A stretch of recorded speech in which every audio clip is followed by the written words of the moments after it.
아마 대부분, 아니요, 모든 사람들은요. 최소한 한두 번쯤은 눈떨림을 경험해 봤을 겁니다. 근데 이 눈떨림은 스트레스나 수면 부족 혹은 카페인을 많이 섭취했을 때 일시적으로 나타나고 사라지기도 하는데요. 이러한 눈밑 떨림뿐만 아니라 본인이 잘 인지 못하는 눈떨림이 있는데요. 이 눈떨림은요, 정말 심각한 뇌질환의 전조 증상일 수가 있습니다. 특히나 빛에 민감해서요. 밝은 대낮에는 꼭 선글라스를 껴야 되고, 소리에 민감해서 저녁에 자려고 눕게 되면 온갖 소리들이 확성기처럼 커지는 사람들은요. 오늘 꼭 이 영상을 주목하시면 좋겠습니다. 자, 그럼 바로 시작할게요.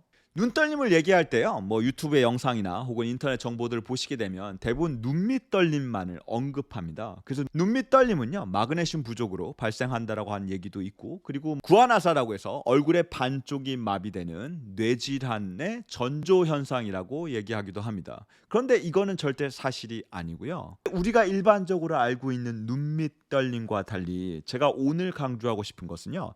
눈꺼풀의 떨림인데요. 이 눈꺼풀의 떨림은요.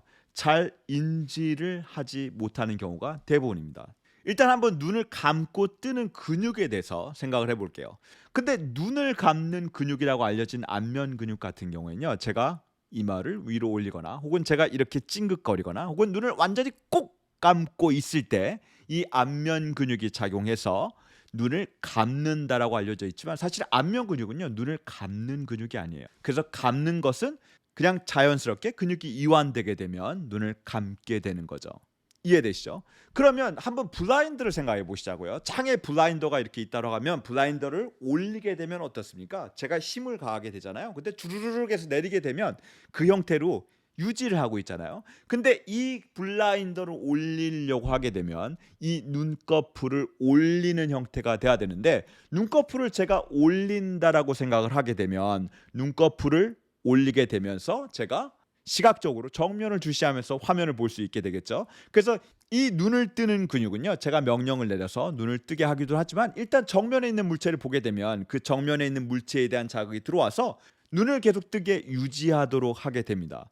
눈을 뜨고요. 이렇게 정면을 주시하다가도 눈을 깜빡이잖아요. 그래서 눈을 깜빡이는 건요. 제가 정면을 주시하고 있을 때 이 눈을 뜨게 하는 이 근육이 이완돼서 이 근육이 잠깐씩 이완되게 되면 눈을 깜빡이게 됩니다. 그래서 실질적으로는요. 눈을 뜨게 하는 근육들이 가장 중요하다라고 볼 수 있는 거죠. 근데 제가 강조하고 싶은 눈떨림이 왜 중요하냐면요.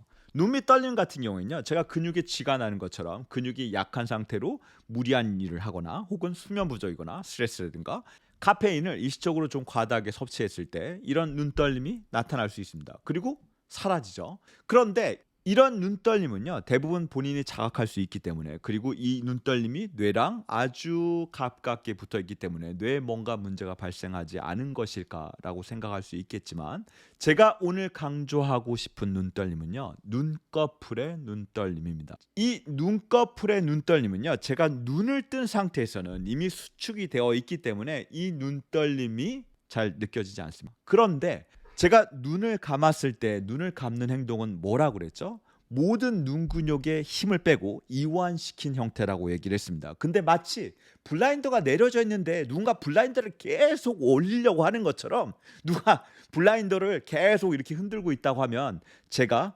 고정돼서 이렇게 보였던 손이 이렇게 흔들리는 것처럼 흔들리지 않을까요? 그래서 여러분들이 이런 눈떨림을 자각하지 못하지만 이 눈떨림을 보시려고 하게 되면 주위에 옆에 있는 사람에게 이 눈떨림이 있는지를 확인해 보시거나, 아니면 휴대폰을 들어 가지고요. 본인 눈을 셀피로 촬영을 하셔서 그 영상을 확인해 보시는데, 방법은요. 눈을 감은 상태에서 셀피로 눈을 촬영해 보시기 바랍니다. 그러면 눈꺼풀이 닫힌 형태로 이렇게 있어야 되는데, 마치 제가 블라인더를 막 여는 것처럼 이 눈꺼풀이 막 흔들리게 되는 것을 여러분들이 목격할 수 있는 것이죠. 특히 눈꺼풀이 흔들리지를 잘 모르시겠다고 하게 되면 눈꺼풀 가장 하단에 있는 속눈썹을 한번 보세요.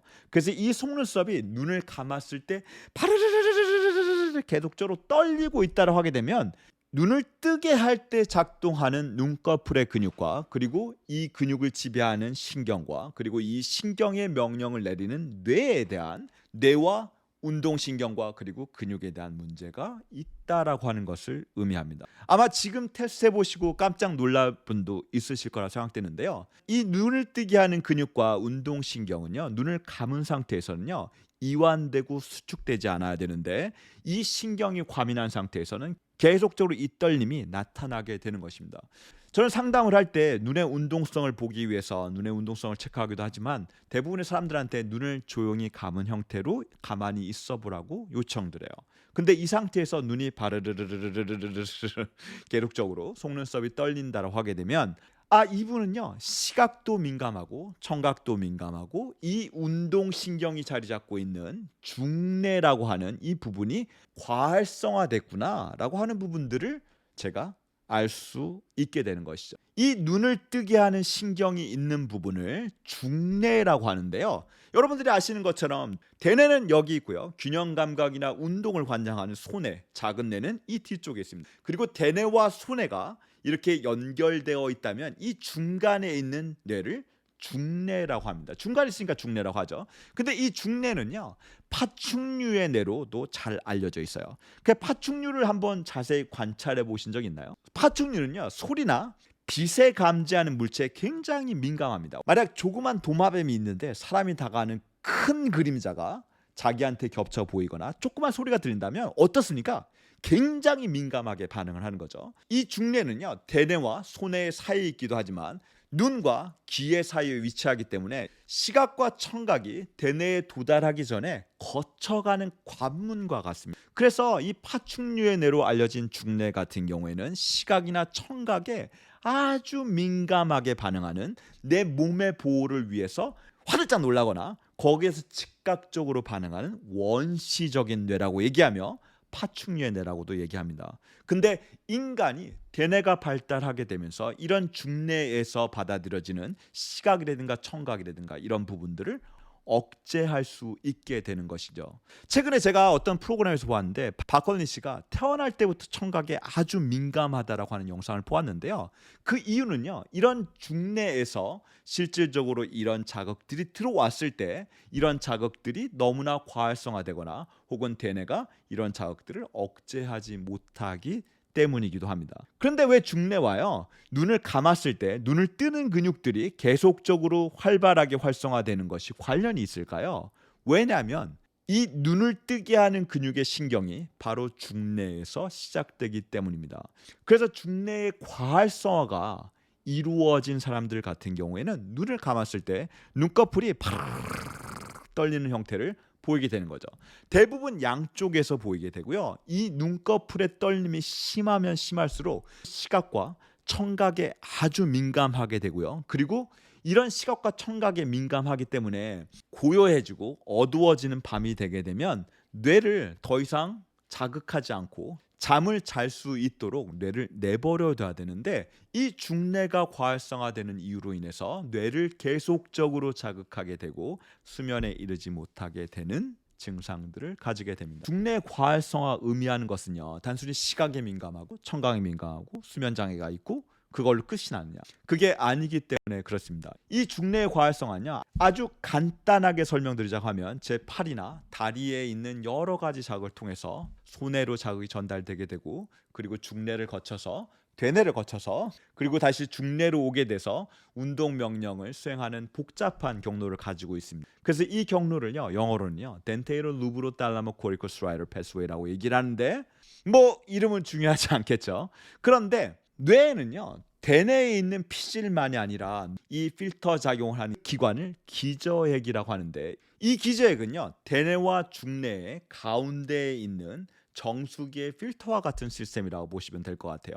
대뇌에서 뭔가 명령을 내려서 제 얼굴 근육을 움직이거나 말을 하거나 눈동자를 움직이거나 손을 움직이거나 다리를 움직일 때 모두 다 이 기저핵을 통과해서 정말로 정교하게 그 움직임을 조정하도록 하는 거죠. 제가 예를 들어서 이 볼펜 끝을 손끝으로 계속적으로 터치하려고 한다고 하게 되면요, 제가 이런 형태로 어긋나는 게 아니라 이거를 계속적으로 맞출 수 있도록 튜닝을 하는 것은 모두 다 기저핵의 필터 작용이기 때문입니다. 운동 능력을 아주 정밀하게 개선하는 거죠. 물론 처음에는요, 제가 어긋나거나 혹은 잘 못 맞출 수 있지만 가면 갈수록 이런 부분들을 잘 수행할 수 있게 되는 것이죠. 그래서 이런 기저핵의 문제가 생기게 되면 대부분 여러분들이 알고 있는 운동장애로 알려진 파킨슨병이나 근긴장 이상이라고 해서 바이올린을 오래 켜서 이러한 자세를 계속적으로 하고 있을 때 이러한 근육의 수축 때문에 과도하게 몸의 목이나 혹은 어깨나 혹은 여러 형태로 나타나서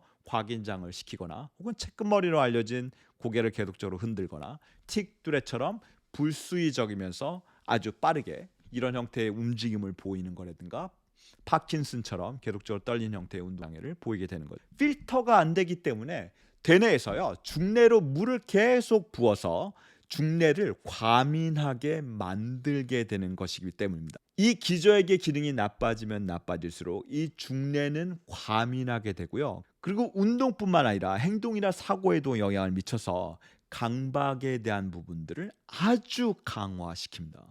그래서 운동장애가 있으면서 강박에 대한 부분들이 중복되는 경우들도 있고요. 그리고 운동장애는 없지만 이 강박에 대한 부분들만 너무 강해지는 사람들도 있습니다.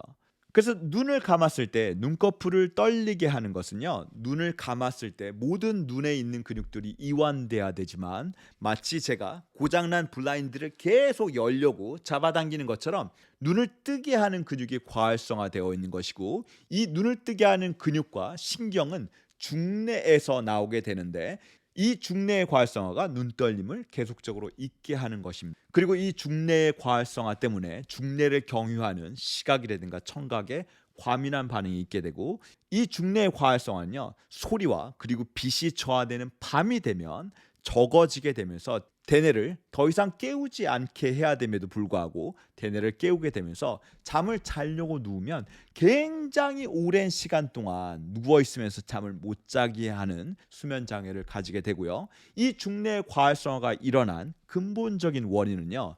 대뇌에서 필터 작용을 해서 내 몸에 여러 운동 신호를 보내게 되는 그 경로에서 기저핵이라고 하는 이 필터 작용을 하는 기관의 기능이 계속적으로 저하되는 것을 의미한다라고 할 수 있습니다. 이 기저핵은 말씀드린 대로 운동장애라든가 강박으로 이어질 수 있기 때문에 만약 여러분들이요 눈을 감고요 눈꺼풀이 바르르르르 떠는 증상이 있다라고 하게 되면 이 증상이요 의미하는 것은 여러분들의 사고나 인지나 행동, 감정, 운동까지 미세하고도 정밀하게 조종하는 뇌 기관의 기능들이 서서히 망가지고 있다고 하는 것을 의미합니다. 제가 두뇌 재활에 대한 영상을 올렸을 때 여러분들이요 이러한 자료는 어디서 구할 수 있으며 이걸 어떻게 학습하냐고 여쭤보셨는데요.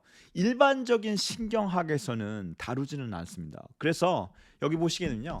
이게 보게 되면 Neurology of Eye Movement라고 하는데 눈의 운동성 신경학에 대한 메커니즘을 전문적으로 다룬 책들이 있고요. 이 책은 지금 1판이긴 하지만 최근에 나온 4판 경우에는요. 책이 이렇게 두껍고요. 정말로 관심이 있다고 하면 저는 이 책을 꼭 읽어보시길 권유드리는데요. 이 책은 제가 간단히 말해서 바이블의 한 10,000배 정도의 난이도를 가지고 있습니다. 그래도 관심이 있다면 한번 읽어보시고요. 그리고 기저핵과 관련돼서는 이 책을 추천드리는데요. Handbook of Basal Ganglia Structure and Function이라고 하는 이 책을 보시게 되면 기저핵에 대한 아주 자세한 기능들이나 구조들이 잘 상세히 나와 있습니다. 그러면 이러한 문제가 있다라고 하면 도대체 어떻게 해야 될까요? 나는 태어났을 때부터 시각 청각이 민감했고 그리고 강박도 심해서 이런 몸으로 태어났는데 이걸 개선할 수 있는 방법이 있을까요? 라고 물어보실 텐데요. 간략한 광고 영상인데요. 제 영양제 사이트에 대한 소개입니다. 제 영양제 사이트는 풀스크립트라고 해서 미국에서 의사나 약사의 처방을 받아서 구매할 수 있는 질 좋은 전문적인 영양제들을 취급하는 사이트입니다. 그래서 제가 이렇게 들고 있는 것처럼 오랫동안 즐겨 먹었던 영양제들을 다양하게 취급하고 있는 사이트입니다.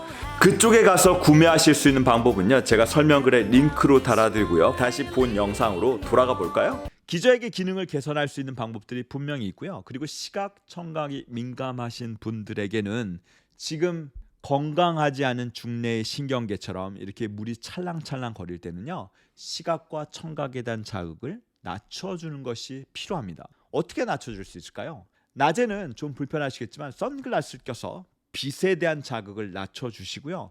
그리고 저녁에 주무시게 된다고 하게 되면 방 안에 있는 뭔가 소리가 나는 여러 가지 기계들이 혹시라도 있다고 하면 모두 치우시고 그리고 귀마개를 이용해서 귀를 막는 형태로 해서 최소한 잠을 주무시기 전에는 시각과 청각에 대한 자극을 최소한으로 낮추는 것들이 필요합니다. 물론 여기에 대해서는요, 제가 눈을 감았을 때 양쪽 눈이 바르르 다 떨린다고 할지라도 어떤 귀를 막는 것이 더 좋은지에 대해서는 후속 영상으로 제가 꼭 알려드릴 거고요. 기저액을 개선할 수 있는 운동 방법에 대해서도 제가 조만간에 꼭 알려드리도록 하겠습니다. 오늘 영상 내용은요, 좀 내용이 어려울 수도 있을 거라고 생각되는데요. 분명히 내가 증상을 느낌에도 불구하고 뇌 검사를 해보게 되면 MRI나 CT를 찍었을 때 뇌 구조적으로는 아무 문제가 없지만 뇌 기능이 저하되거나 뇌 신경계가 건강하지 않을 때 이러한 증상들은요 꼭 나타나게 됩니다. 그래서 이러한 증상들이 있고 본인이 불편함을 느낌에도 불구하고 아무 문제가 없다라고 전달받으시는 분들에게 오늘 영상을 통해서 조금이라도 도움이 되는 정보를 전달 드릴 수 있었으면 좋겠습니다. 그럼 올바른 정보를 찾는 이들에게 저희 정보가요 건강한 삶의 방향을 제시하길 바라고요. 제가 이 정보를 지속적으로 만들 수 있도록 구독과 그리고 다른 영상들도 꼭 참조해 보시기 바랍니다. 감사합니다.